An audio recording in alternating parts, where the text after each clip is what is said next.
Bonjour, bienvenue à tous, on se retrouve aujourd'hui pour une nouvelle vidéo. Alors on prend le cahier de cours dans l'onglet 6 pour continuer le chapitre sur les éléments de géométrie plane. Alors on va passer au grand 2, le vocabulaire du cercle.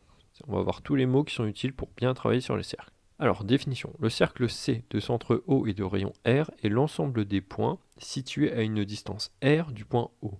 Alors le cercle C, on note ça avec un C majuscule calligraphié.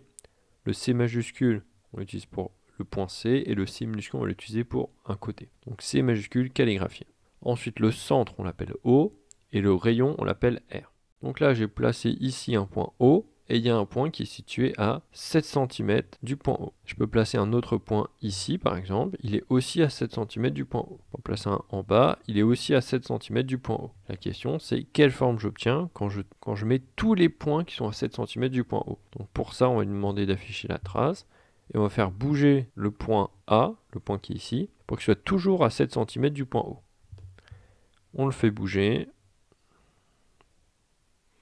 Et là, déjà, on commence à voir se dessiner un cercle. Donc on peut faire un autre tour pour compléter les petits trous. Et là, on voit bien que ce qu'on obtient, c'est un cercle. L'ensemble, si je prends tous les points qui sont à 7 cm du point O, je vais avoir le cercle de centre O et de rayon 7 cm. On a une image et un tableau. Alors, première ligne. Le centre d'un cercle est le point équidistant de tous les points du cercle. Attention, on parle bien de centre et non pas de milieu. Le milieu, c'est pour un segment. Donc le centre du cercle, c'est le point qui est équidistant. Alors équi, ça veut dire le même, et distance, ça veut dire la distance. Donc c'est-à-dire qu'il y a la même distance de tous les points du cercle. On avait dit que le cercle C de centre O, c'est l'ensemble de tous les points qui sont situés à une distance R du point O. Et bien ce point O, là, en question, c'est le centre. Donc sur l'image à côté, ça va être le point O. Ensuite, un rayon d'un cercle est un segment ayant pour extrémité le centre du cercle et un point du cercle. Alors c'est bien marqué un rayon et non pas le rayon. Dans un cercle, on peut en tracer plusieurs. Donc en exemple, on a mis OC par rapport à l'image à côté. OC, c'est un rayon du cercle. OB, c'est aussi un rayon du cercle, parce que ça passe par le centre et par un point du cercle. OA peut aussi être un rayon du cercle. OE, c'est aussi un rayon, il n'est pas tracé, mais ça reste un rayon. OD de même. Donc il faut que ça passe par un point du cercle et par le centre. Ensuite, le diamètre, c'est un segment ayant pour extrémité deux points du cercle et passant par le centre du cercle. Il y a bien deux conditions. Alors, par rapport à l'exemple qui est à côté, c'est AB. Donc c'est bien marqué que c'est un segment, donc on note ça entre crochets. AB, A il est sur le cercle, B il est sur le cercle, on relie avec un segment, et en plus, il faut que ça passe par le centre. Donc là, AB, le segment AB, il passe bien par le point O, qui est le centre du cercle. AB, c'est bien un diamètre du cercle. Ensuite, souvent on confond, une corde est un segment ayant pour extrémité deux points du cercle. Donc ça ressemble à la phrase qui est juste au-dessus, sauf qu'on n'a pas besoin de passer par le centre. Donc par rapport à l'exemple, DE, c'est une corde. Pareil, je peux en tracer plusieurs. J'aurais pu tracer AD, qui était aussi une corde. J'aurais pu tracer BE. Tant que je relie deux points du cercle, j'obtiens une corde.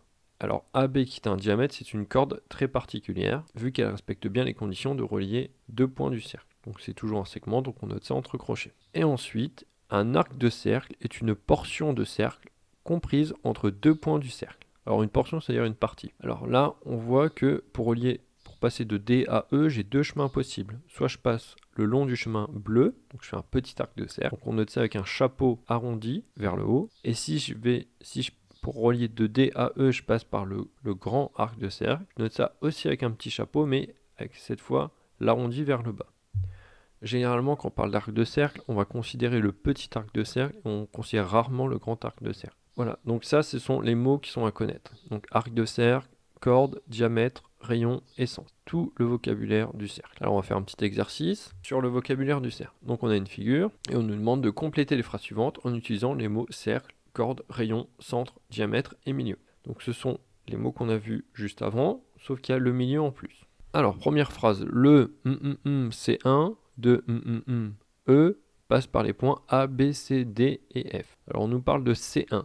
C1, c'est un cercle. Il est noté en majuscule calligraphié, donc c'est le cercle. Donc on peut placer le mot cercle en premier. Ensuite, de E. E, faut qu'on se pose la question, c'est quoi par rapport au cercle C1? Donc on regarde, c'est le centre. Donc on place le mot centre. On relit la phrase pour vérifier si c'est bien cohérent. Le cercle C1 de centre E passe par les points A, B, C, D et F. Oui, c'est bon. Ensuite, le segment EF est un. Alors là, on a le mot, on a un. Donc c'est un mot qui va être masculin. Donc c'est déjà pas corde. Il nous reste rayon, diamètre, milieu. Sauf qu'on nous a dit que c'était un segment. Donc c'est forcément le rayon ou le diamètre. Donc là on regarde la figure. EF ça part du centre et ça va vers un point du cercle. Donc ça correspond à un rayon. On place le mot rayon. Le segment EF est un rayon de ce cercle. Ensuite, le segment AC est une. Donc c'est un mot féminin. Donc déjà on sait que ça va être la corde. Alors AC, ça relie deux points du cercle. Donc c'est une corde. Le segment AC est une corde de ce cercle. Ensuite, il nous reste deux mots. Il nous reste diamètre et milieu. On a le choix entre E et le diamètre du milieu AD ou E et le milieu du diamètre AD. Donc c'est facile de deviner, sachant que dans la deuxième réponse, AD est entre crochets. Donc on sait que ça va être un segment. Ça va être le diamètre et E c'est le milieu. Donc E est le milieu du diamètre AD. Pour les segments, on parle de milieu. Pour des cercles, on parle de centre. On n'aurait pas pu mettre à la première phrase le cercle C1 de milieu E. Ça, c'était pas possible. E, c'est le milieu du diamètre AD. Donc, comme on le voit, sur la figure, il y a les codages avec deux petites barres. Donc, c'est-à-dire que tous les segments qui ont deux petites barres, ils ont la même longueur. Voilà, c'est tout pour aujourd'hui. La leçon est courte, donc il faut bien prendre les quelques définitions qu'on a données.